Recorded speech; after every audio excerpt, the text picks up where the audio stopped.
আনন্দিত। Bangladeshi community in Romania আমাদের প্রবাসী জীবনে গত 4 মে 2025 রবিবার হয়ে গেল বাংলাদেশি কমিউনিটি ইন রোমানিয়ার পূর্ণাঙ্গ কমিটি এবং আলোচনা ও মত বিনিময় সভা। প্রবাসে আমাদের প্রতিটি অর্জন শুধু ব্যক্তিগত নয়, বরং এই সভায় ভার্চুয়ালি বক্তব্য রাখছেন কমিউনিটির প্রতিষ্ঠাতা ও প্রধান উপদেষ্টা মোহাম্মদ সাইফুল ইসলাম। এই বলে আজকে আমার বক্তব্য শেষ করলাম। সবাই দোয়া করবেন এবং একসাথে থাকবেন। আসসালামু আলাইকুম। আসসালামু আলাইকুম। আজকে 4 মে রবিবার আমাদের নবগঠিত বাংলাদেশ কমিউনিটি রোমানিয়াতে পূর্ণাঙ্গ একটা কমিটি আজকে আমরা গঠন করেছি। এখানে আমাদের উপস্থিত আছে সভাপতি মিজানুর রহমান, সেক্রেটারি ফেরদৌস ভাই এবং আমাদের উপদেষ্টা। উনি ফিনল্যান্ডে ব্যবসায়িক ব্যস্ততার কারণে উপস্থিত হইতে পারেনি, উনি অনলাইনে আমাদেরকে ওনার বক্তব্য রেখেছেন এবং আমরা এখানে আমাদের বাংলাদেশি প্রবাসী ভাই বোন ছাত্রছাত্রী সবাইকে ধন্যবাদ জানিয়েছিলাম আমাদের আলোচনা সভাতে। সবাই চেষ্টা করেছে উপস্থিত হওয়ার, হয়তো ব্যস্ততার কারণে অনেকে আসতে পারেনি, কারণ সকলের ছুটি থাকে না।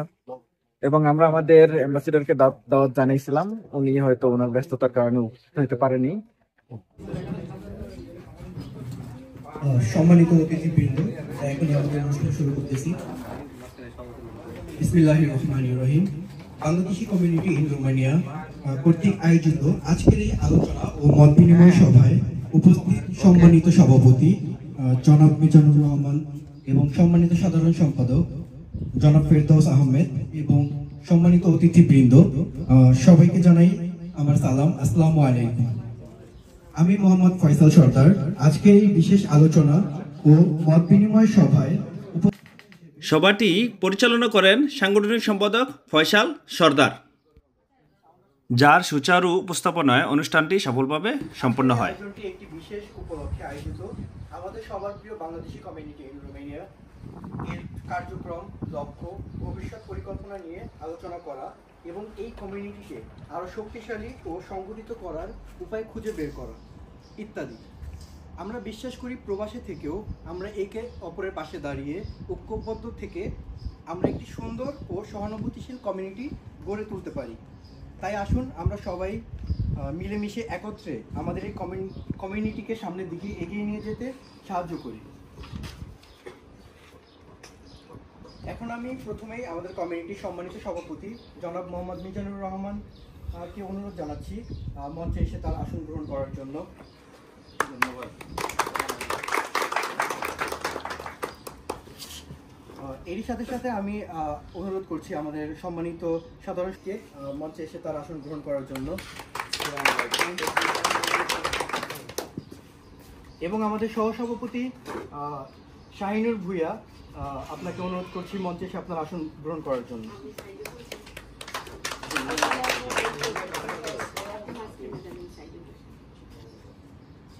এখন কুরআন তিলাওয়াত করার জন্য আমি মঞ্চে আমন্ত্রণ জানাচ্ছি আমাদের সবার শ্রদ্ধেয় বড় ভাই জনাব ওমর ফারুক ভাইকে।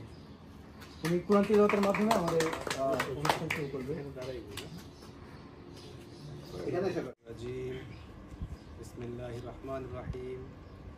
আলহামদুলিল্লাহি রাব্বিল আলামিন আর রহমানির রহিম মালিকি ইয়াউমিদ্দিন ইয়্যাকা না'বুদু ওয়া ইয়্যাকা নাস্তাঈন ইহদিনাস সিরাতাল মুস্তাকিম সিরাতাল লাযীনা আন'আমতা আলাইহিম গায়রিল মাগদুবি আলাইহিম ওয়ালাদ-দাল্লিন। আমিন। ধন্যবাদ জনাব ওমর ফারুক ভাইকে। এখন আমাদের সম্মানিত সভাপতিকে ফুল দিয়ে বরণ করে নেবেন জনাব সাইদুল ইসলাম ভাই।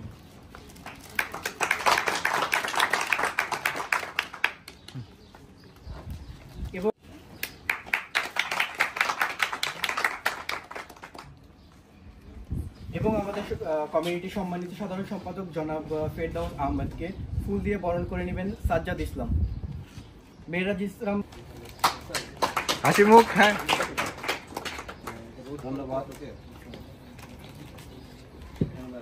বক্তব্য রাখার জন্য। আমাদের সম্মানিত সভাপতিকে আমন্ত্রণ জানাচ্ছি। উপস্থিত বাংলাদেশি কমিউনিটির নেতৃবৃন্দ, আমার উপস্থিত ভাই ও বোনেরা, প্রবাসে রোমানিয়া বসবাসকারী সকল ভাই বোনদেরকে আসসালামু আলাইকুম। সনাতন ধর্মী আর অন্যান্য ধর্মের ভাই বোনরা আমার আদাব গ্রহণ করবেন। দূর দূরান্ত থেকে যারা অনেক ত্যাগ স্বীকার করে এসেছেন, সুদূর ইতালি থেকে, সবাইকে অসংখ্য ধন্যবাদ এবং আমাদেরকে আপনাদের সার্বিক সহযোগিতা, আপনাদের আশা করি যে আপনারা আমাদেরকে সার্বিক সহযোগিতা করবেন। আমরা মাত্র শুরু থেকেই অনেক ত্যাগ তিতিক্ষার মাধ্যমে আমাদের প্রধান উপদেষ্টা সাইফুল ইসলাম ভাই সুদূর ফিনল্যান্ড থেকে ওনার অক্লান্ত পরিশ্রমে আমাদের সবাইকে একত্রিত করে এক ছাতার নিচে আমরা একে অপরের মানবতার সবার যে কোনো সার্বিক সহযোগিতায় এখানে আমরা যারা প্রবাসে বসবাস করতেছি, আমরা সবাই বাবা মা ভাই বোন রেখে বিদেশ বইতে আমরা সকলের একজন মানুষ যদি কখনো মৃত্যুবরণ করে, আল্লাহ না চাহেন, আল্লাহ না করুক, আমরা তাকে কিভাবে দেশে ফেরত পাঠানো হয় আমরা বাংলাদেশ এমবেসির সাথে যোগাযোগ করে, বা কাউকে যদি কোনো হসপিটালে স্বাস্থ্যসেবা দিতে হয় বা কারো এখানকার রেসিডেন্ট কার্ড করতে সহযোগিতা করতে হয়, এখানকার রুল রেগুলেশন মেনটেন করে আমরা সর্বাত্মক সহযোগিতা করব ইনশাআল্লাহ। আপনাদের সকলের দোয়া, আপনাদের সবসময় সকলের উপস্থিতি, আমরা যদি আপনারা বিশেষ কারণে উপস্থিত নাও থাকতে পারেন, আপনারা যদি ডিজিটাল যুগে যখন যে কোনো থেকে ইন্টারনেটে আপনারা আমাদেরকে সাইন পাঠাবেন, আপনাদের ভালোবাসা পাঠাবেন এবং আপনাদের সর্বাত্মক সহযোগিতা সবসময় আমাদের পাতেও হবে এবং আমরা যেন সুন্দরভাবে এটাকে যে কোনো মূল্যে আমরা এখানে যারা সিনিয়র 32 বছর ধরে বসবাস করতেছি, যারা ইতালিতে আছেন, পাশের দেশগুলোতে আসেন, ইউরোপের অন্যান্য দেশে আসেন, সবার কাছে আমাদের এটা প্রচার করার দায়িত্ব আপনাদের সবার।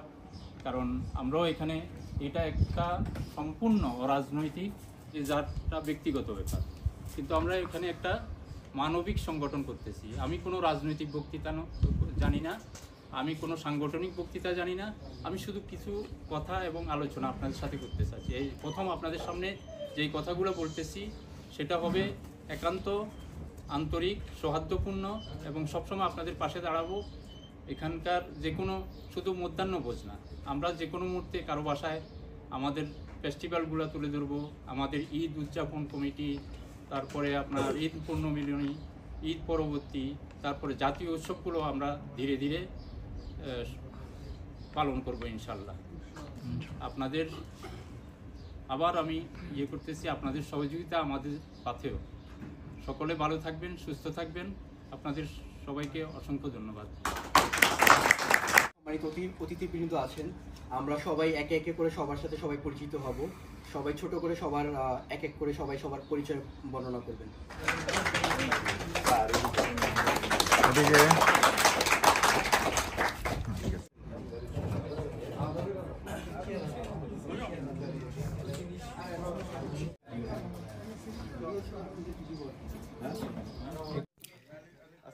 এই আলোচনা সভার শেষের দিকে কমিটির তরফ থেকে এক মধ্যাহ্নভোজের আয়োজন করা হয়। বিদেশের মাটিতে সবাই একসাথে বসে মধ্যাহ্নভোজ করা অন্যরকম একটা ফিলিংস। ফেরদৌস ভাই এবং আমাদের উপদেষ্টা, উনি ফিনল্যান্ডে ব্যবসায়িক ব্যস্ততার কারণে উপস্থিত হইতে পারেনি। উনি অনলাইনে আমাদেরকে